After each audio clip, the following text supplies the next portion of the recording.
Hello everyone, you are on the AutoAdviser channel. Today we'll talk about a starter motor. To successfully start the engine, you need a device that will give the crankshaft an impulse. That is, turn a flywheel to the desired speed. So there we have a starter. It is responsible for initiating the engine. We are so used to automatic and comfortable actions as opening the car, inserting the key, then ignition, start and drive that we don't think about the fact that even 100 years ago, any car trip began with the traditional rotation of the crankshaft with a handle by hand. This was not only physically difficult, but also unsafe. The turn handle could lead to serious injuries. It all started one day when the chief of the Cadillac company told the young inventor about his recently deceased friend, whose head was broken by a come-off handle of the winding key, and he became interested in the question, is it possible to do it without it? So more than 100 years ago, the first starter appeared on Cadillac cars. However, it's a mistake to think that the problem was immediately solved. The technical characteristics and reliability were still far from ideal.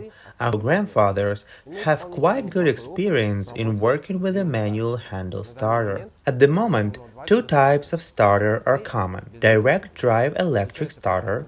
It have a simple design and therefore quite reliable and maintainable, but they have a large mass and high current consumption. And gear reduction type has the following advantages: higher efficiency, lower current consumption, small size, and start the engine even when the battery is low. But it is difficult to repair, if at all possible. And now let's look at the starter parts and their function using the example of a valve starter. The main components of the starter are, first of all, the housing, the electric motor, the solenoid, and the overrunning clutch with pinion gear.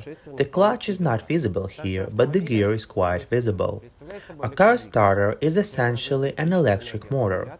It converts the electrical energy from the battery into mechanical work that drives the flywheel and crankshaft to initiate the process of moving the pistons. The principle of operation of the device is based on the laws of physics. If you place a frame between two magnets and apply current to it, it starts to rotate. Voila!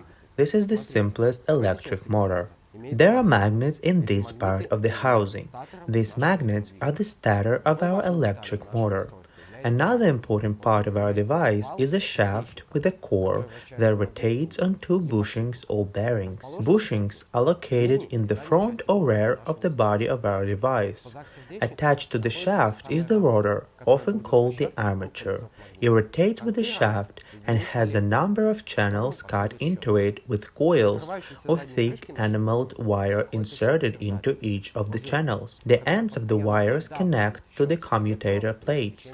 At the end of the motor, we find some spring-loaded brushes, which push against the commutator plates. A spline joint is also made on the shaft, on which there is a guide bushing and a pinion gear with the ability to move along the axis.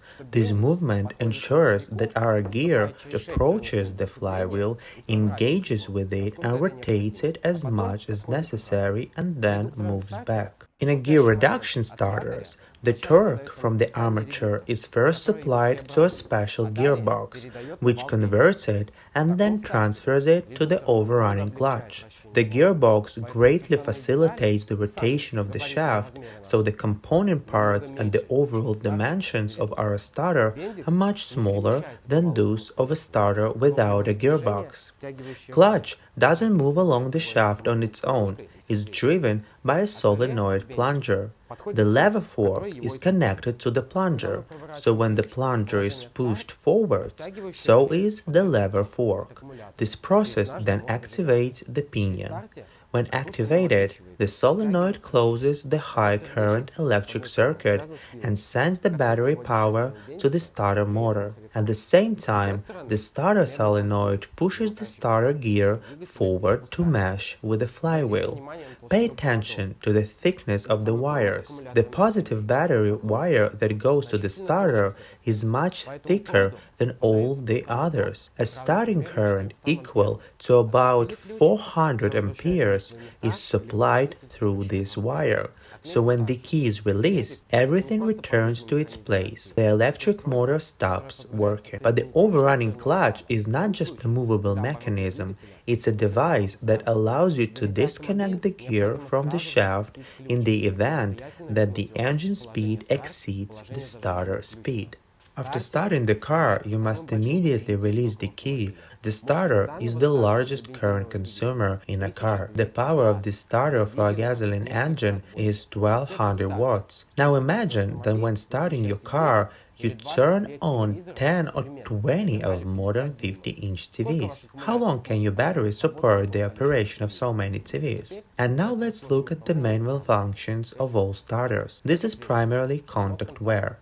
Remember, what kind of currents are there? Also, the wear of the bushings, the rotor shaft lose alignment and can begin to cling to the stator. In addition to mechanical wear, there is also a short circuit and also the wear of the brushes. So this is all that I wanted to tell you about the starter motor. Don't forget to subscribe to our channel and all the best to you. See you again.